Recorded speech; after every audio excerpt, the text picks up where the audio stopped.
pag pinanood mo yung trailer and with the story, parang on my challenge sa part ko is paano ko iparamdam sa audience na ay sandali, sino kaya dapat, di ba? The man of her dreams or the man who makes her dreams come true. Yung tao na may kauna ka na, may feelings ka na, or sa tao na magbibigay sa iyo ng mga opportunities, yung mga sarili mong pangarap. So it happens to everybody. So yun yung challenge ko is every time pag napanood mo ako sa eksena or pag napanood mo ako sa trailer or sa movie, yung feeling na makukuha mo parang sino kaya dapat, diba? Who deserves her love? Yun yung challenge para sa akin. And syempre may chemistry na sila, automatic. So, working with Liza was a first time ko. So, isa pa yung challenge. But it was really easy dahil napakagaling din ni Liza. And her fans are, matutuwa talaga yung fans niya dito kasi it's a different Liza talaga. She really gave it her best and gave it her all. Ayan. Lasa na lang. Okay lang. Daming last, ha? Fun question for Liza and Enrique. Ano daw yung gusto mo every day that you like to see about each other? Aside from saying I love you every day. Gusto mo makita siya every day, syempre. Yun yung muna. Gusto ko lang, I just want to see her happy every day. Ayun. Syempre. Di ba Liza? Ganda-ganda. Ako din po, I just want to see him happy every day. Gaya-gaya. Hindi ako gaya-gaya. Dapat nauna pala ako. Ayun. Okay na. The sweet box. Thank you so much. Ang cute, diba? Thank you so much, the sweet box. Ngayon naman, Jude. Cartalada. Meron ba, Jude? Hello. I'll throw one question for the based dun sa characters or while doing the film, what do you know about love and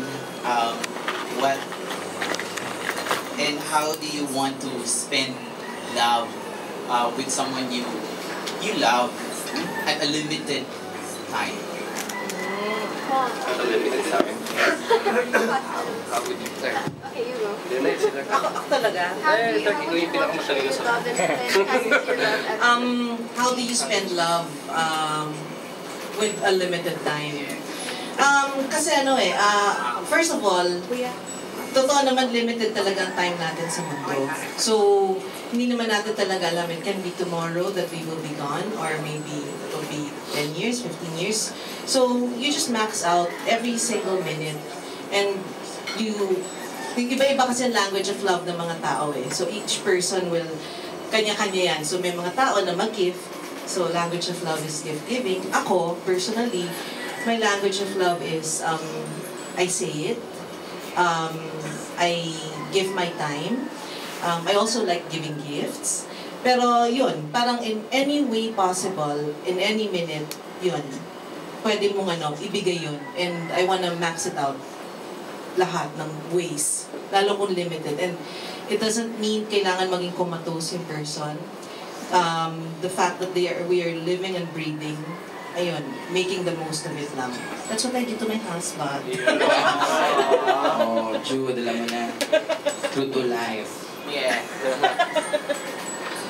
Siguro, yun, tama po yung sinabi ni Drake na iba-iba may mga nagbibigay ng regalo, may mga yung nag-spend ng time with each other.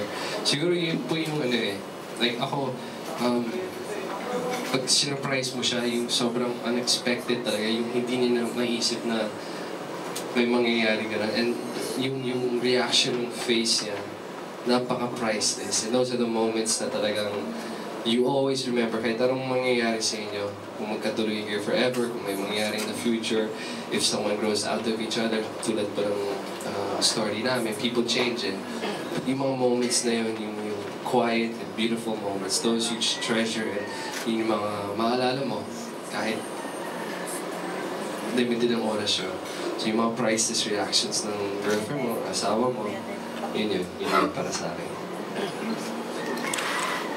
Me naman po, I show my love by telling and also by spending time with them all the time, every day. I give